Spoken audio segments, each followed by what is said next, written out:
Hi, this is Nathan Wilson with Independence Money, helping you make yourself independent by properly saving and investing for the future.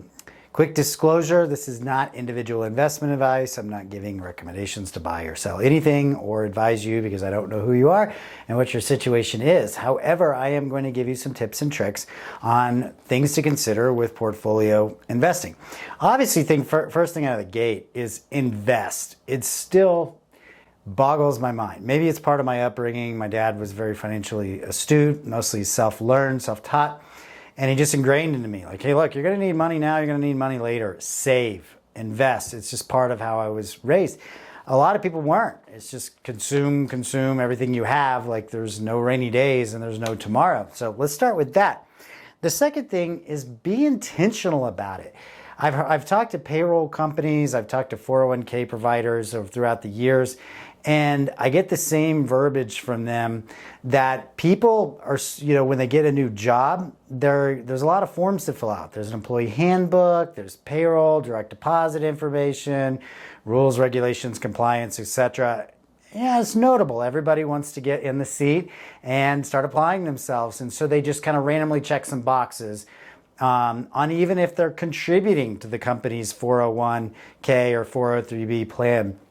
Take some time, learn about that, learn what the plan has to offer, learn what the match is, and learn what the investment decisions are. I get it. If you don't have time, check something and make a note in your calendar to come back and spend a little bit more time on it. So be intentional. Find out what investments there are, because that's what is called asset allocation. Some funds have lower risk and higher and lower returns, obviously, such as money market. I literally saw a guy's financial information one time, been contributing to the 401k plan for over 5 years. It was in money market, earning like 0.1%. A lot of lost opportunity there. And then it goes up from there on risk. So short-term investments that are in the bond market all the way up to aggressive growth in the stock market. I think the old adage of don't put all your eggs in one basket applies. So be a little bit cognizant, a little bit intentional on learning what risk is. A lot of times they do use financial jargon, such as standard deviation. That's how much it swings back and forth versus beta. Beta is a financial metric that is comparing one investment to another. So for example, the S&P 500 is the broad US stock market. Typically that's the peg to, so it would be a beta of 1. So the S&P compared to the S&P is a beta of 1 because it's the same thing. Where investment B, for example, with a beta of 50 or 0.5% means it's 50% as aggressive or risky than what you're comparing it to, like the S&P.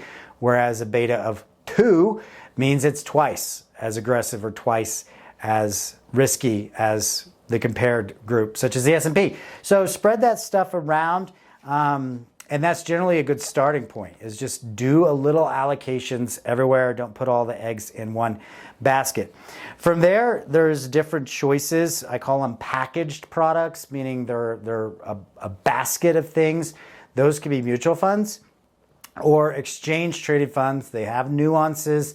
You have to make your own decision on the pros and cons and the expenses on which one fits your fancy. I will give you a little bit of kind of information on mutual funds. They typically have a rating, like a 5-star is like an awesome fund, or a 1-star is like a really bad fund. But that's based on the longevity of the time period. So it could be a 10-year period. This fund has a 5-star rating. You think, oh, this is great. Let me put all my money there. But then look how long the money manager has been there. That's like the person flying the plane, the pilot, or the bus driver driving the bus, right? They're the ones that are steering or in control.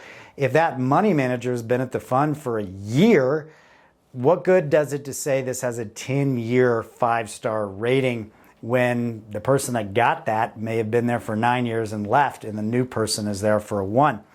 And then stock picking, goes up, kind of out of what I call the package products in a more individual selection, which would be more like a stock portfolio.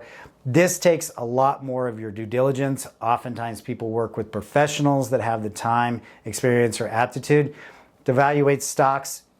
And some 401ks and retirement plans don't even offer them. Some do, but it's something to consider. When it comes down to like building portfolios, I like to have little catchphrases. Don't catch falling knives is one of them, which means if something has dropped, 90% in value, it doesn't necessarily mean it's on sale. It's a good deal. It could be like you catching a falling knife. And the other is don't chase shiny things. And this a lot comes out of my experience. I think I got, first started to work for a Wall Street firm in 1998. Yes, that's showing my age a little bit. And that was right before the dot-com, bubble, if you will. And I remember all too well, they're like, oh, this company is going to revolutionize the world, or it's going to change everything, or it's going to put all these other industries or this old technology out of business. And to a degree, if you were to pick 20 of those stocks, 2, 3 may have done that, but the other 17 may have gone out of business completely. So you have to watch out for that. Again, non-investment advice, touchy subject on both sides of the fence, but cryptocurrency, it could be a revolutionary, life-changing technology. It could be chasing a shiny thing.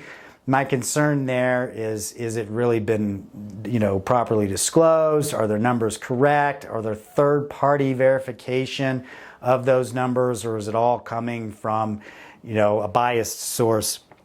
And then reassessing your portfolio weightings. So as things grow and contract, you may start it off with, say, 50% in something that's a low volatile bond fund, 50% in an aggressive stock fund.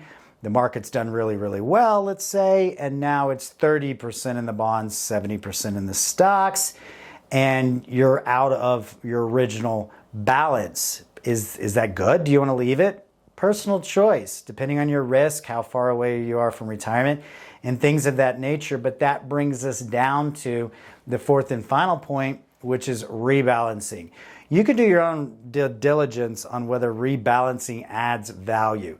From what I've seen, majority of the time, yes, but it's not earth-shattering. So maybe the long-range rate of return of a buy and hold portfolio is, let's say, 7.5.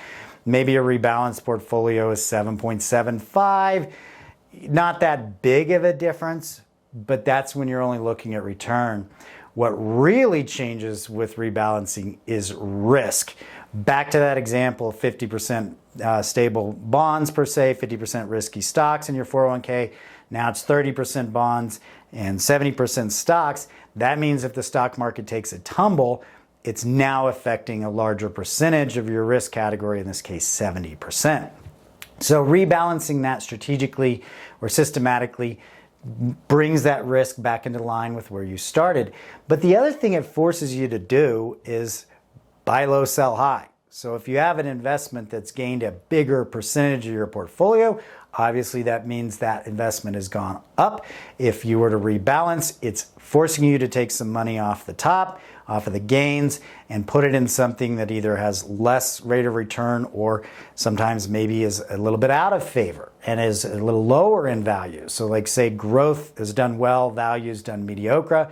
You may be taking some of the winnings off of the growth and buying more shares of something that's not in favor currently, like value, but might be in favor in market cycles to come. So kind of spent the past couple of videos here getting down to basics, not talking about any complicated tax strategies that I do for viewers that want to reach out using the link below. Of course, if that is you, certainly reach out to me.